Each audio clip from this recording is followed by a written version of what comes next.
Olá, bem-vindos ao Criarte. Hoje é dia de atualização e hoje vamos ficar com o resultado de uma enquete aos membros do Clube Criarte. Hoje vamos falar de arte que não podemos ver. Bem-vindos!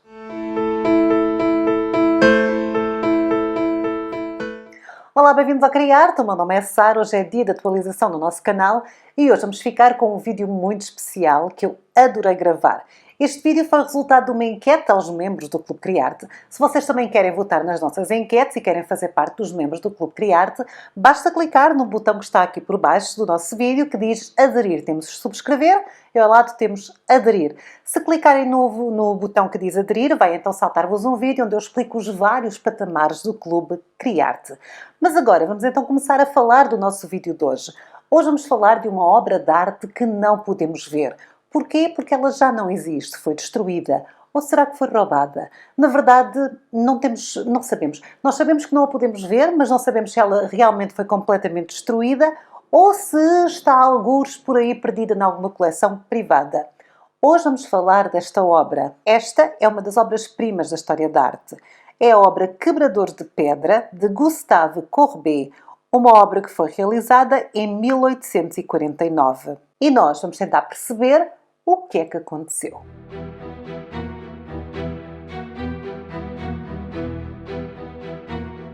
E nesta primeira parte do nosso vídeo, vamos conhecer o pintor, o autor desta obra. Vamos conhecê-lo. Este é Gustave Courbet. Gustave Courbet nasceu a 10 de junho de 1819 em Ornans, em França. Ele era filho de um próspero agricultor e da sua esposa. E desde sempre, desde pequeno, desde criança, que Gustave Courbet tinha um grande interesse por duas coisas na sua vida. Primeiro, ele interessava-se por pintura, por arte.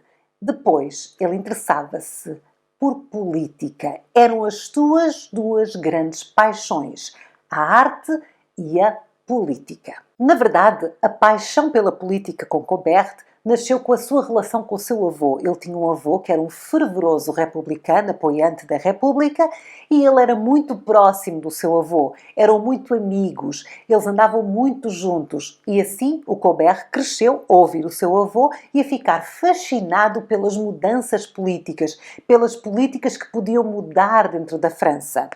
Aos 12 anos, o Courbet foi aceite numa academia para estudar, para fazer os seus ensinos normais, a matemática, o francês, não é verdade? A leitura, a escrita. E isto foi tudo feito no seminário de Ornans. Aqui ele também iniciou os seus estudos nas artes. Na verdade, Gustave frequentou este seminário, também frequentou o Collège Royal e o Collège Bensaignon. Neste último, ele acaba por destacar-se nas belas artes, ou seja, ele tinha um talento inato desde muito cedo para o desenho, para a pintura, para a arte em geral. Sendo muito bom aluno, em 1841, Gustave é enviado para continuar os seus estudos académicos em Paris, ou seja, ele era de uma pequena zona rural e ele precisava de ir para Paris, para escolas melhores. Como acharam que ele era muito talentoso a várias matérias,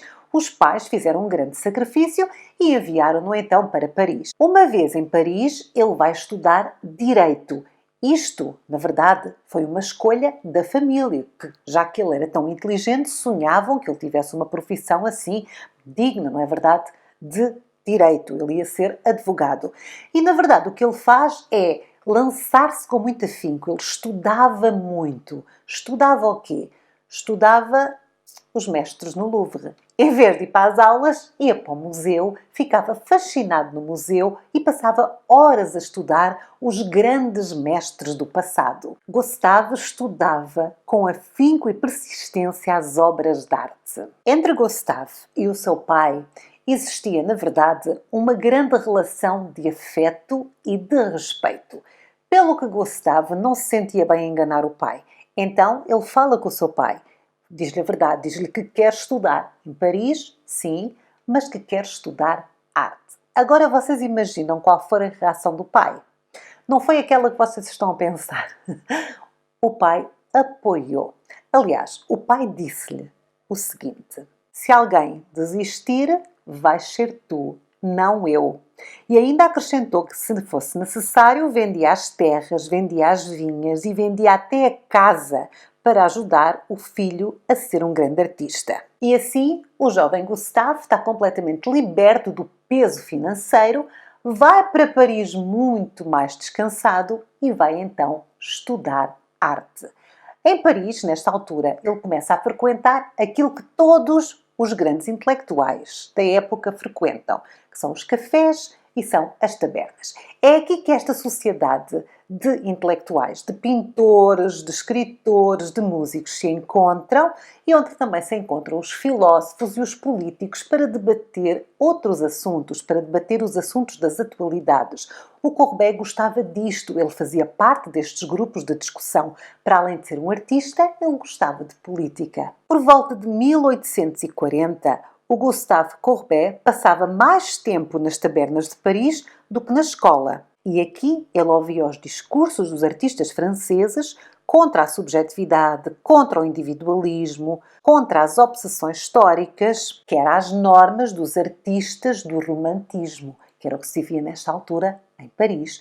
Ou seja, era um grupo do contra, eram novos artistas, eram novos pensamentos que surgiam e com os quais o Courbet se identificava muito. E foi exatamente nestes debates que ele desenvolveu um estilo pessoal, um estilo que o leva a ser respeitado, que o leva a expor no Salão de Paris, mas que também o leva a ser, provavelmente, um dos pintores mais controversos da história da arte até hoje.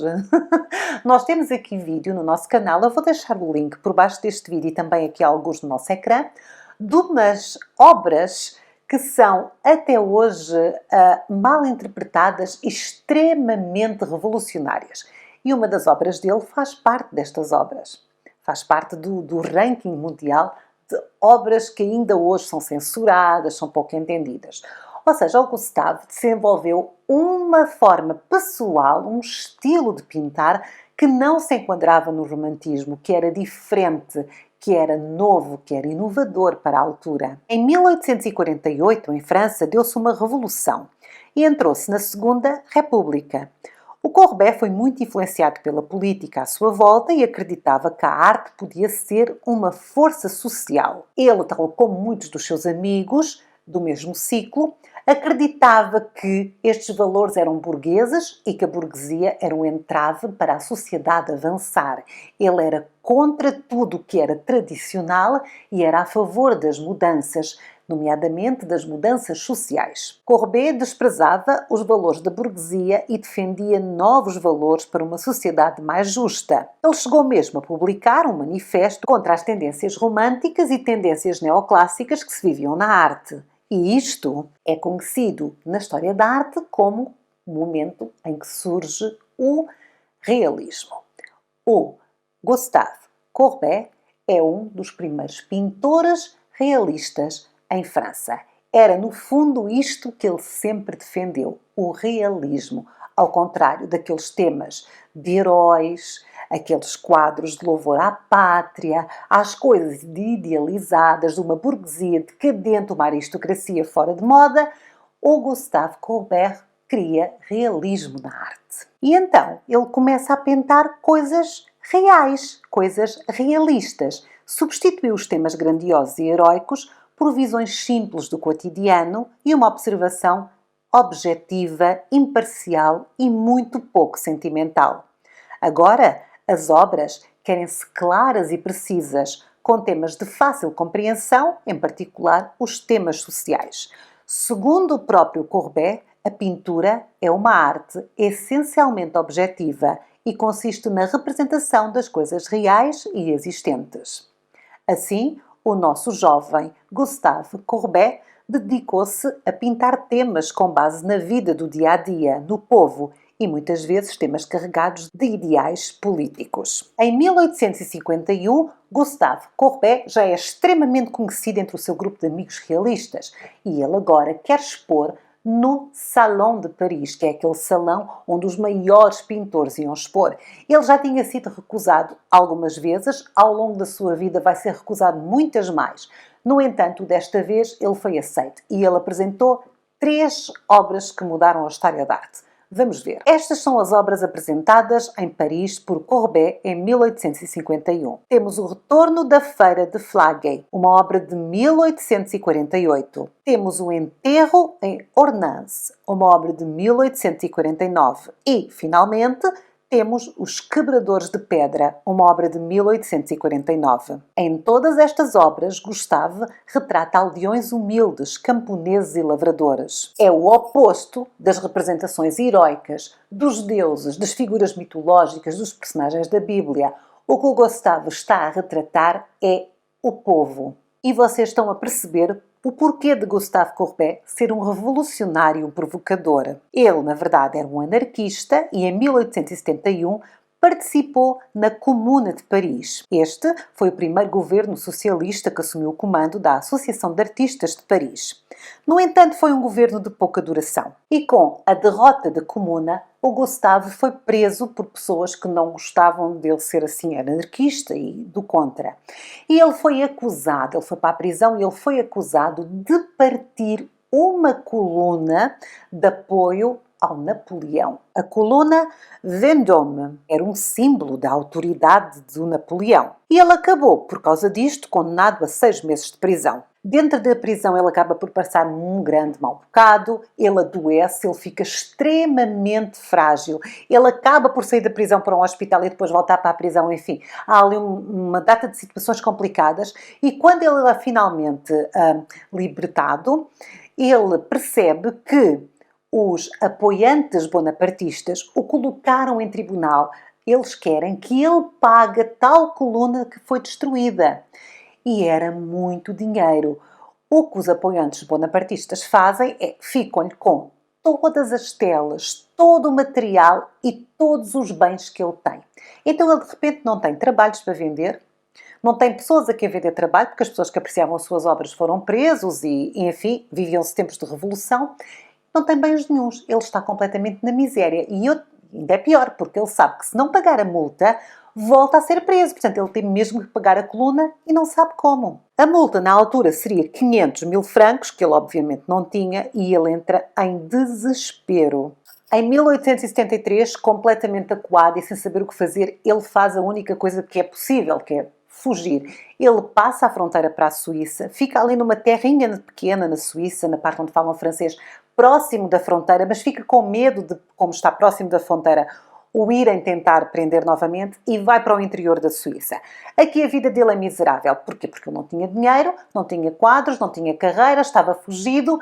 Portanto, ele tenta sobreviver, mas acaba por ficar cada vez mais pobre, cada vez mais deprimido e a história acaba mal. Gustave Courbet faleceu aos 58 anos de idade na Suíça, a 31 de dezembro de 1877, triste, isolado e exausto. Esta foi a primeira parte do nosso vídeo. Conhecemos o autor. A seguir, vamos conhecer a obra.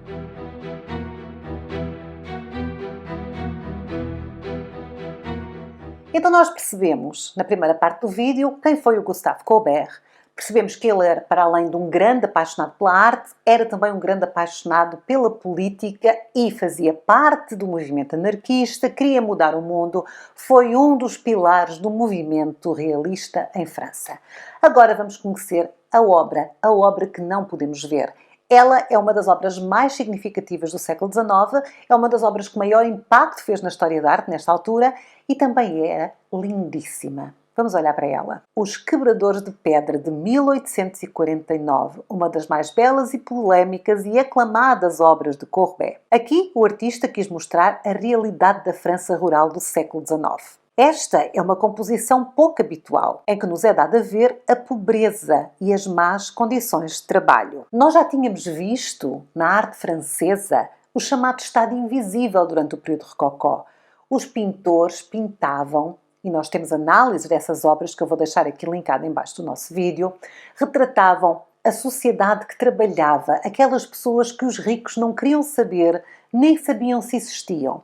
No entanto, o Courbet é diferente porque mostra tudo à sua volta, toda a envolvência, sem preocupação estilística de os tornar bonitos, de romantizar a sua vida. O que ele nos mostra é miséria, é pobreza de forma crua e dura. Nesta obra vemos dois homens, um mais jovem e um mais velho. Ambos estão a partir pedras para a construção de uma estrada. O facto de vermos um jovem e um homem velho mostra-nos o infindável ciclo de pobreza. O jovem vai chegar a velho a partir pedra. O velho já foi um jovem a partir pedra. Durante todo o ciclo da sua vida, eles vão fazer um trabalho duro e pouco remunerado. Não há forma de fugir ao ciclo da miséria. O jovem vai envelhecer a fazer sempre o mesmo trabalho e vai sempre continuar a ser pobre. Ambos os nossos personagens vestem roupas velhas e estragadas. O homem mais jovem está de costas para o observador, costas para nós. Ele segura um cesto de pedras. Enquanto isso, o homem mais velho está de perfil, ajoelhado numa perna, tendo a outra perna dobrada. Ele segura com as duas mãos ao alto uma marreta para partir a pedra. Nesta imagem há algo que a mim pessoalmente me comove, que é, se vocês observarem, depois do senhor mais velho, temos uma panela e um pão, provavelmente aquilo que eles vão comer durante todo o dia. Está ali, está no chão até, jogado. A mim faz-me impressão, comove-me um bocadinho.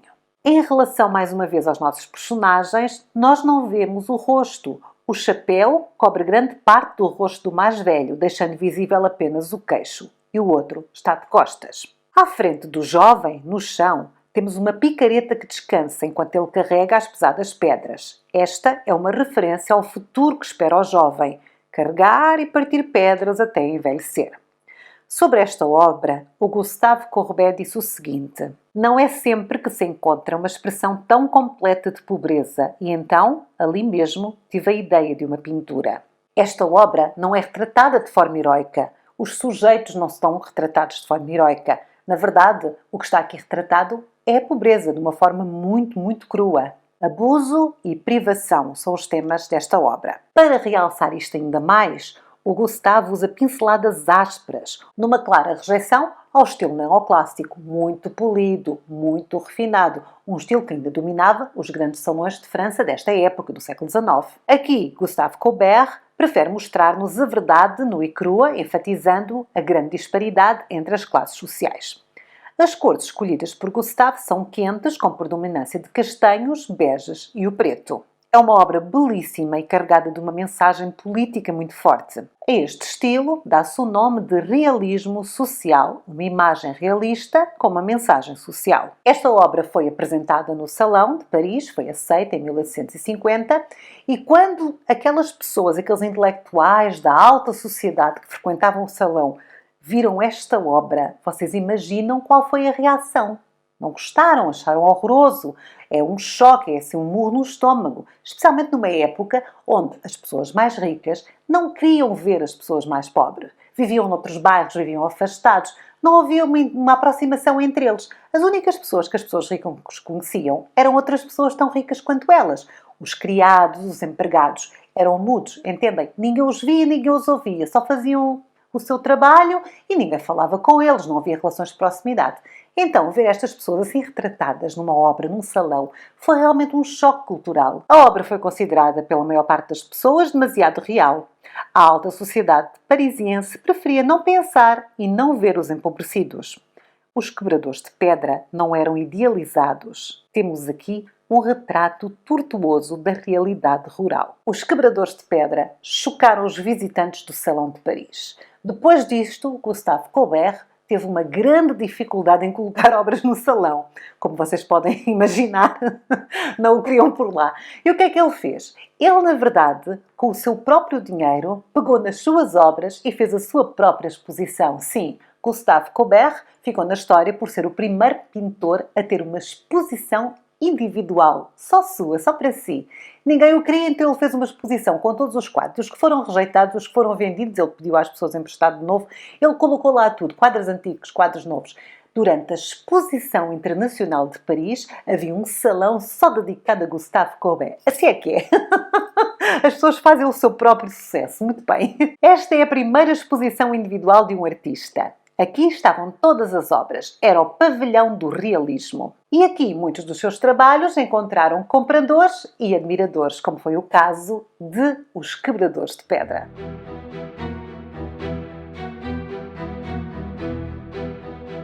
A obra foi apreciada e acabou por ser comprada pela Gemäldegalerie, um grande museu da Alemanha. O Gemäldegalerie é um dos mais importantes museus do mundo, graças à sua coleção de arte europeia entre os séculos XIII e XIX. O diretor Gustave Rebrechtshagen adquiriu várias obras de pintores franceses e tinha uma coleção disponível ao público com mais de 1198 pinturas. Em 1871, este museu era o grande orgulho da Alemanha. Depois da Primeira Guerra Mundial, muitas das obras tiveram que ser devolvidas devido ao Pacto de Versalhes, e depois aconteceu a Segunda Guerra Mundial. Nós sabemos que, em termos de história da arte, a Segunda Guerra Mundial foi um desastre. Muitas obras se perderam, muitas obras foram roubadas, foi complicado. O que aconteceu com o Gemäldegalerie durante a Segunda Guerra Mundial foi que foi encerrado e a coleção foi removida e foi escondida em bunkers por baixo do museu. As obras valiosas foram escondidas. Este era um museu que tinha muitas obras importantes da pintura europeia, era um museu com grandes mestres, mas Os Quebradores de Pedra era um dos seus quadros mais importantes devido ao impacto que tinha nos pintores da Alemanha. Os pintores alemães viam Os Quebradores de Pedra e ficavam fascinados. Portanto, a sua influência era muito grande dentro da arte da Alemanha. E fora da Alemanha também. O quadro era cada vez mais apreciado. O Gustave Courbet cada vez mais entendido, não é verdade? Então o quadro era uma super estrela. Com medo de, por baixo do museu, no bunker do museu, o quadro não estar seguro o suficiente, eles decidiram colocá-lo numa torre do castelo da cidade. Eu não sei o que é que eles estavam a pensar, mas pronto, decidiram levá-lo para uma torre. Claro que os pilotos da RAF não tinham ordens para atacar museus, mas por alguma razão atacaram. O Gemäldegalerie foi completamente bombardeado, destruído, ardeu, perderam-se imensas obras. E os curadores do museu respiraram de alívio quando pensaram: a nossa obra mais cara não está aqui. No entanto, a cidade estava a ser atacada. E o que é que eles pensaram? Vamos também tirar esta obra e mais algumas obras importantes e vamos mandá-las para outra cidade, porque Berlim não estava completamente a ser devastado, não está seguro. Meteram num transporte estas obras, incluindo Os Quebradores de Pedras, e enviaram-no para Dresden. Perto de Dresden, o veículo foi bombardeado e perdeu-se tudo. Ok. A obra nunca mais foi vista. Segundo os responsáveis do museu, a obra, Os Quebradores de Pedra, estavam no transporte para Dresden. Portanto, perdeu-se. No entanto, depois dos bombardeamentos pelos aliados, entraram em Berlim as tropas da antiga União Soviética, as tropas da URSS. Entraram. E o que é que eles fizeram? Foram a tudo o que era museu, a tudo o que era galerias e saquearam tudo aquilo que não tinha sido bombardeado. Portanto, aquele bunker lá por baixo do museu foi saqueado. A torre do castelo foi saqueada. As obras começaram a aparecer. Portanto, existem várias obras que foram dadas como destruídas no Gemäldegalerie que, de repente, começam a aparecer em coleções privadas do mundo todo. Uma aqui, outra ali. A maior parte com proveniência da Rússia. Algumas das quais eram supostas estar a caminho de Dresden. Portanto, ao todo, foram destruídas 154 obras. Destas 154 obras, nunca mais ninguém ouviu falar. Levadas pelas tropas soviéticas, calcula-se que tenham sido mais de 450 obras. Destas 450 obras, 206 apareceram. Mais recentemente, têm aparecido em coleções de milionários russos. Algumas deviam estar no transporte para Dresden. Será que não arderam todas? Será que ficaram algumas intactas? Será que Os Quebradores de Pedra estão algures numa coleção privada do milionário russo? Ou do milionário de outra nacionalidade qualquer, que foram vendidas por aí? Eu não sei o que é que aconteceu realmente com a obra. Segundo os responsáveis pela obra, ela ardeu quando foi bombardeada a caminho de Dresden, mas muitas dessas obras começaram a ressurgir. Não sabemos se esta foi uma das que foi salva pelos russos ou não. O que nós sabemos é que a obra Os Quebradores de Pedras, de Gustave Courbet, uma das obras mais importantes do movimento realista, uma das obras mais interessantes de contexto social da França do século XIX, uma das obras mais bonitas da história da arte, não pode ser vista. Esta é uma obra que teve um triste fim, ou ardeu no bombardeamento, ou está alguns numa coleção privada. Se estiver numa coleção privada, talvez ainda a consigamos ver um dia, quem sabe. Mas foi destruída, foi destruída. De qualquer forma, é uma história triste. A guerra é sempre triste. E nós estamos a viver uma agora. Portanto, nós sabemos que as pilhagens acontecem, as destruições acontecem de pessoas e de bens. Infelizmente, Os Quebradores de Pedra, de Gustave Courbet, de 1849, é uma obra de arte que não podemos ver. E pronto, chegamos ao final do nosso vídeo de hoje acerca de obras de arte que não podemos ver. Esta foi uma obra escolhida pelos membros do Clube Criarte na sua enquete. Já sabem, se me quiserem apoiar, basta clicar num botãozinho, fica aqui por baixo de todos os nossos vídeos. Tem um que diz subscrever, podem-no fazer, e tem um que diz aderir. Quando clicam em aderir, vão ter acesso a um vídeo onde eu explico os vários patamares do Clube Criarte. Escolher as enquetes é uma das nossas vantagens, ok? E muito obrigada a todos os meus patronos, é por vós que eu continuo a gravar os nossos vídeos, ok? Eu adorei este tema.